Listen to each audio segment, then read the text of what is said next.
Previously on River Heights Mysteries. Welcome to New York City. Yeah. We have a fun week of sightseeing ahead. There was a very nervous man on the ship, carrying a portfolio which he refused to let the stewards touch. When we docked, I noticed a man in a dark beret, looking only for the man with the portfolio. Chapter 3. The Penthouse Invitation. The lobby of the Sterling Hotel was a cathedral of Art Deco opulence. Marble floors, polished to a mirror shine, reflected the amber glow of tiered crystal chandeliers, while jazz music drifted softly from the mezzanine. As Nancy, Bess, and Miss Marple approached the mahogany reception desk, the air felt thick with the sophisticated hum of Manhattan's elite. "It really is quite a change from the village hall," Miss Marple remarked. Her eyes darted toward a group of socialites draped in silk and pearls. "Though I notice the clerk behind the desk has that same harassed expression as poor Mr. Henderson whenever the church bells are out of sync."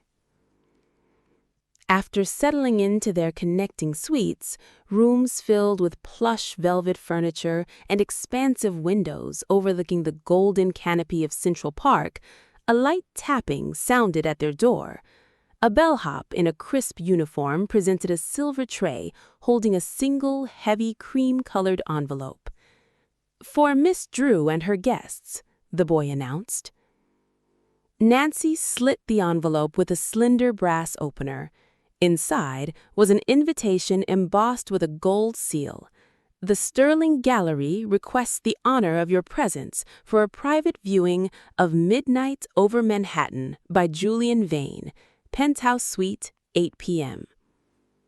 "Julian Vane!"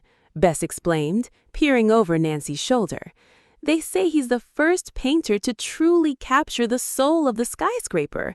Tickets for his shows are impossible to get." "How very curious," Miss Marple said, peering at the card through her spectacles. "I don't believe we know a Mr. Sterling or a Mr. Vane. Why should we be invited to such an exclusive gathering?" Nancy turned the envelope over. On the back, a message was scrawled in a hurried, spindly handwriting. "Miss Marple, your friend from the crossing mentioned your keen eye. Please come. A matter of great delicacy requires a neutral perspective." "The gentleman with the portfolio," Nancy whispered. "He must have been the gallery's curator, or perhaps the artist's agent. He recognized a kindred spirit in you, Miss Marple." "Or perhaps," Jane Marple added softly, "he felt the need for witnesses who aren't part of this New York circle. In St. Mary Mead, when someone invites the vicar's wife to a private tea, it's usually because they found a crack in the ceiling and don't want to tell the builder just yet." By 8 o'clock, the trio was standing in the Sterling Gallery's penthouse. The room was breathtaking, a glass-walled sanctuary that seemed to float amongst the stars and the glowing office windows of the city. Waiters moved silently with trays of champagne, and the room was filled with the sharp, acidic scent of oil paint and expensive perfume. At the center of the far wall, covered by a heavy velvet curtain, stood the masterpiece. Standing near it was a tall, gaunt man with a nervous tic in his left eye, the gentleman from the ship.